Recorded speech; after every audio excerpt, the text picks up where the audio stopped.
Hey everybody, it's Joric. Welcome back. I hope you're doing great wherever you are in the world. I wanted to start by asking a question for those of you that are going to be moving or thinking about a move to Portugal. Would that move change if the government changes the citizenship requirement? So I'm wondering right now, currently, after you've completed 5 years, you can apply for citizenship. You can also apply for permanent residency.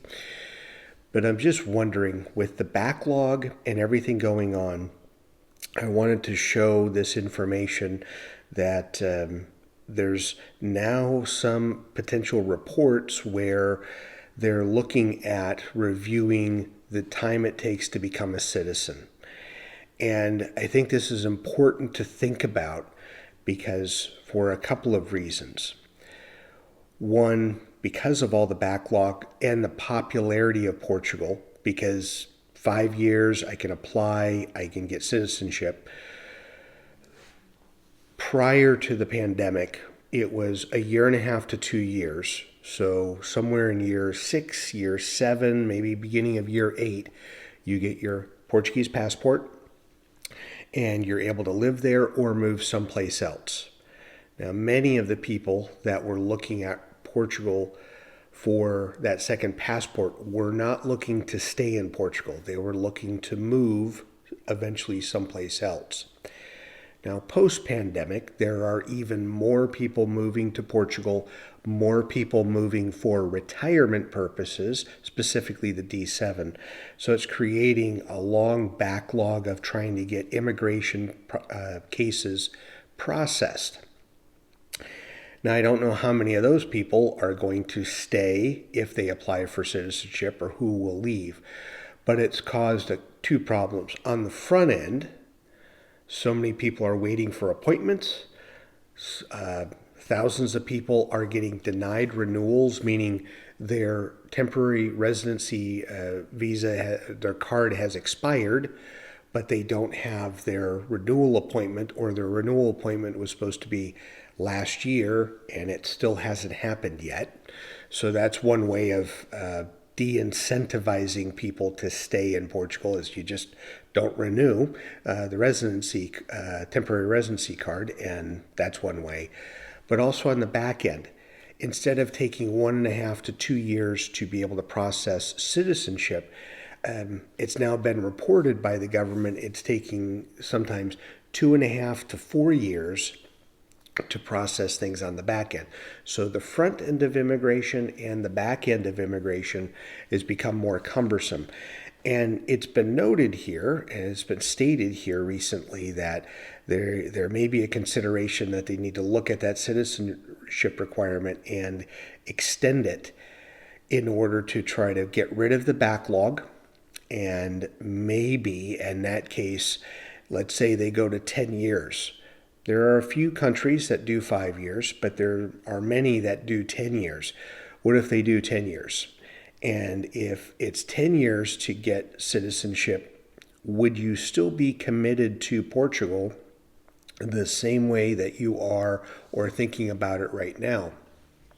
And that's something that, as you think about where you want to live and where you want to retire, so many things have changed in Portugal the last, let's say, 5 years.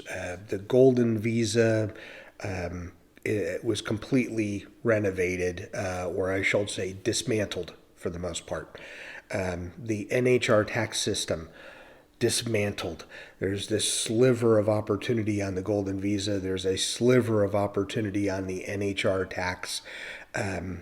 Property continues to increase, so whether you're buying or you're renting, more of your retirement budget is now being spent on property than what maybe you were thinking about spending on rent or property a few years ago as you were planning your retirement. And it just seems like this would be a plausible way for Portugal to get rid of the backlog by either, again, continuing to not renew visas or to kind of, if it takes 10 years, then as they get through the current glut of people that moved to Portugal, specifically moved before the NHR, the former NHR changed. There's this huge group of people that moved to be able to take advantage of that. And I'm wondering if Portugal does announce at some point that they're going to go to 10 years, does that change the mindset? Please keep in mind that that's said by, I believe, Prime Minister Montenegro, who the government right now is in flux because at the timing of this video, there's going to be an election in a month, and I'm not sure that his party, recent polling says his party may not get in or not get elected. We'll see what happens.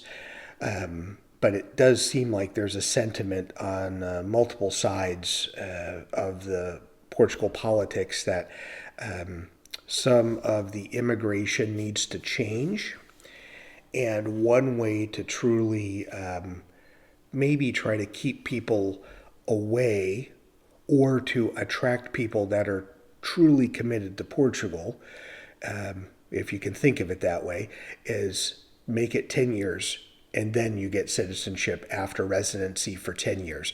Because then you kind of really got to be committed. And if you're retired, you got to be there 10 years and you're still plus another year or two for retirement to get it. It means that you're probably more serious about Portugal than other people which I don't have true numbers on, but it seems like so many people I've met in Europe. Oh yeah, well we're living in Italy or Greece or someplace else, but we have a Portuguese passport. That's how we got into Europe, was through the Portuguese citizenship. I won't call it a program, but just how you get it. And they got the passport simply because they wanted to go someplace else. So, as always, what are your thoughts on that? I'd love to hear some comments from you.